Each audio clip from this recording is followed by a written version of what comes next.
Many ancient mysteries can never be solved. The information we would need to piece together the clues has been lost. But researchers still hold on to hope that the right pieces of evidence might be found and these mysteries might be revealed. Number 5.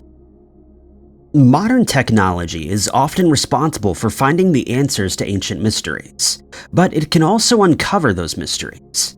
That was the case in 2007, when a series of geoglyphs were located in Kazakhstan. Dmitry Day was an archaeology enthusiast looking at photos of the Kazakh steppe on Google Earth when he noticed something strange. There appeared to be a box made up of small mounds with a cross running through it. A trip to the site revealed this wasn't just a strange digital artifact, but there was something strange in the plains of northwestern Kazakhstan. What Dmitry had identified was a geoglyph that would earn the name the Ushtoge Square. But there were about 260 earthworks discovered in the area. Most were in the Turge Trough area, with a few on either side of the trough. The glyphs were mostly geometric shapes, such as circles, squares, or basic patterns. Some were over 400 meters in length and could only really be seen properly from space. Researchers estimate that the geoglyphs date to around 8000 BC, far predating the more famous Nazca lines. But at this time in history, the only people living in the steppe were nomads. Creating the mounds and banks would have taken a tremendous amount of work and coordination, which experts had never seen in nomads of this era before. The discovery completely changed our understanding of the prehistory of the region. Almost as mysterious as how the nomads in the area created these structures was why. A few of the mounds were excavated by researchers in 2013, but they found no evidence of a burial at the sites. There were no significant artifacts hidden away beneath the earth, and no indication of why these structures had been created. There are a few theories about the purpose of these ancient structures. They might have been used to partition land between different tribes. Others have suggested they might have had spiritual purpose, while others believe they were originally used as calendars to mark the migration of animals, and then became sacred at a later date. Research into the strange geoglyphs is ongoing, and it's possible there's much more to discover about the ancient steppe people. Number 4. A pair of cannons that helped secure victory for the Texan army during the Battle of San Jacinto is referred to as the Texas Holy Grail.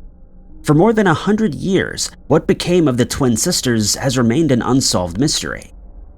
Almost everything about the cannons is debated by historians, including what they were made from, their caliber, and even how they earned their nickname, the Twin Sisters. It's known that they were donated to the Texan Army by United States citizens. Even though the US was officially neutral, many inside the states were on the side of the breakaway state.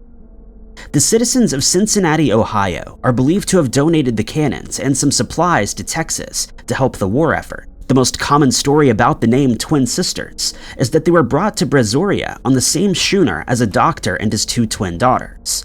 Someone remarked about the pair of twins departing the boat together, and the name stuck. One thing that's agreed upon is their significance to Texas independence efforts. They were brought to General Sam Houston just in time, as he was in the middle of a retreat to preserve his fighting force until they came to a battle that they could win. The artillery would be just what he needed to secure that victory. The Twin Sisters were the only artillery the Texas Army had at this point. They were first used in a small skirmish on April 20th, 1836, before the Battle of San Jacinto the following day. The Battle of San Jacinto was a divisive victory for Texas. It lasted only 18 minutes, but it was the beginning of the end of the war. There's little doubt among historians about the importance of the 2 cannons.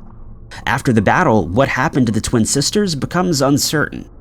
There are a few contemporary accounts of the cannons, and what writing we do have is contradicting in places. It's believed that they were fired in celebration at the 2nd inauguration of Sam Houston, as well as other celebrations and anniversaries. But there were also a number of other cannons that were introduced into the story. Some were designed to be replicas, whereas others were simply other pairs of cannons that were called twins. By the end of the American Civil War, the location of the Twin Sisters was completely lost. Over the years, there have been many campaigns to locate Texas's Holy Grail, but so far, none have been successful. It's likely the cannons are buried in Texas somewhere, but it's possible they simply no longer exist, and the mystery is never solved. Number 3. Throughout history, there are many stories of famous figures whose final resting places have been lost. Less common are stories where the figures themselves have not remained in their final resting place. This is the case for Yaroslav the Wives. Yaroslav the Wise lived in the 10th and 11th centuries and was the Grand Prince of Kiev. He was the son of Vladimir the Great, but arguably exceeded his father in greatness. Throughout his reign, he focused on foreign policy and created a unified political state. At least 3 of his daughters married into the royal families of other European countries. He's an important figure to both Ukraine and Russia, with both states claiming his legacy and using it for political reasons. Yaroslav passed away in 1054 and was entombed in a marble sarcophagus in St. Sophia's Cathedral in Kiev, along with his wife. In the 1930s, the tomb was opened and the remains were taken in for study. They confirmed that the remains did date back to the 11th century. Exactly when the remains were returned to Kiev isn't certain, but it's believed that the royal remains were entombed again at the cathedral after this examination. In 1964, the tomb was once again opened, although the official reason for this wasn't clear. Then, in 2009, the director of the cathedral's museum had the tomb opened again for their own research. They wanted to do a DNA analysis on the remains to establish Yaroslav's connection with Europe. When the sarcophagus was opened, they found only the remains of a woman, presumably his wife. Yaroslav was missing. The location of the ancient prince is officially a mystery. It's believed that the remains went missing before the 1964 opening, and that there was a cover-up at this point. The obvious time frame for when Yaroslav went missing was during the Second World War, when the area was invaded by Germany, before being retaken by the Soviet Union. When the Soviets retook Kiev, the head of the cathedral fled west. There were a number of possibilities put forward early in the investigation. It seemed possible that Yaroslav had fallen into the hands of the Soviet Union, and had been secreted away by authorities there. Alternatively, the Germans might have taken the ancient relic. They were less interested in Orthodox Christian relics, but it was still a possibility. Researchers came across another theory. There were letters and records of the ancient remains being taken to the United States after the war. The current theory is that the remains are in the Holy Trinity Church in Brooklyn, New York. The Ukrainian authorities have appealed to the US for help in searching for the historic figure, but so far, searches have turned up empty-handed. Number 2. Over the centuries, many ancient treasures have been lost, but it's hard to believe a statue that was once the tallest in the Mediterranean might have disappeared without a trace. The statue of Zeus at Olympia was one of the 7 wonders of the ancient world. It was created by the greatest sculptor of ancient Greece and came to define what Zeus and later Jupiter looked like. Today, the statue is lost, and exactly how that happened remains a mystery. The statue was created around 430 BC.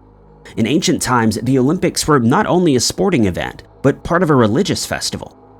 At Olympia, a grand temple was built to worship Zeus, and the sculptor Phidias was commissioned to build it. The base of the sculpture was made from wood, which was adorned with ivory, ebony, gold leaf, and precious stones. It took several years to create, but that delay caused a little upset once the people saw how magnificent the statue was. Zeus was placed on an extravagant stone, his feet resting on a stool. In one hand, he held a life-size statue of Nike, the goddess of victory. In the other, he had a scepter with an eagle on top. Animals, dancing women, and reliefs of other gods decorated the throne and the base of the statue. A pool of oil stood in front of the statue, and it was washed once a day to stop the ivory from cracking. In total, it was 41 feet tall and took up half the width of the temple that was built to house it. One critic remarked that if Zeus stood, his head would have broken through the roof. For centuries, it was used in worship. Every 4 years, athletes at the games would swear an oath of fairness in front of it.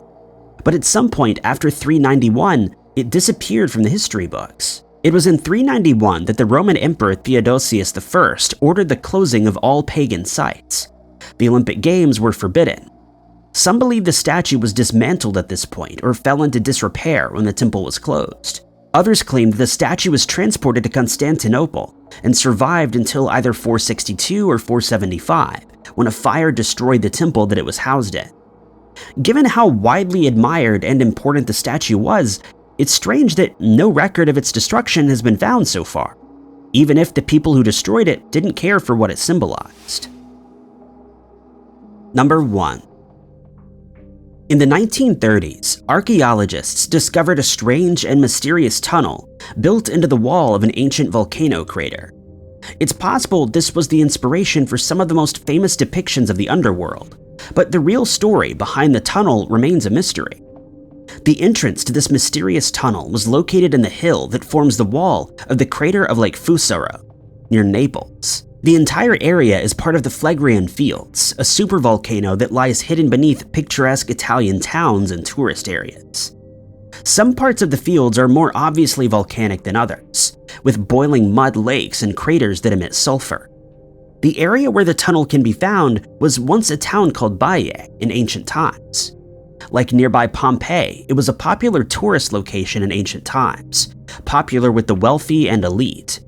Particularly popular were bathhouses that used water heated by geothermal activity deep beneath the ground. Due to the geological activity, the entire area gradually sank, and many of the ruins of Baiae now lie underwater. But the most mysterious of these ruins still sits above sea level. The entrance to a narrow tunnel was discovered in 1932 by Italian archaeologist Amedeo Maiuri. It was concealed beneath 15 feet of earth and vines in a vineyard. It was only just wide enough for a person to enter, but was more than 8 feet tall. The air inside was stiflingly hot, and Maury decided not to investigate further. It wouldn't be until the 1960s when amateur archaeologist Robert Paget decided to go further. Paget was determined to find the Cave of Cybele, a legendary location that was once home to a prophetess.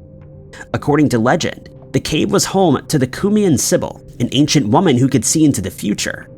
During the time of Tarquin the Proud, she produced 9 books that would tell the future of Rome, and offered to sell them to the king.